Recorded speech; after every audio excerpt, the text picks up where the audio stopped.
Cameraman Vijay తో Prashanth, iNews, Warangal నుండి.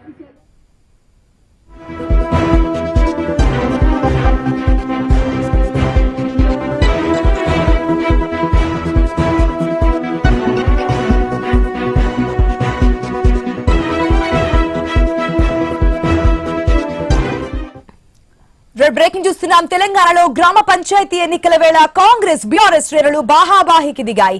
జయశంకర్ భూపాలపల్లి జిల్లాలో ఘర్షణ పడ్డారు రెండు పార్టీల కార్యకర్తలు. ఆ విజువల్స్ కూడా మన స్క్రీన్ లో ఎక్స్క్లూజివ్ గా చూస్తున్నాం. గణపురం మండల కేంద్రంలో ఈ రగడ చోటు చేసుకుంది. పోలింగ్ కేంద్రం బయటే తోపులాట జరిగింది. అయితే పోలీసుల జోక్యంతో ఘర్షణ అదుపులోకి వచ్చింది.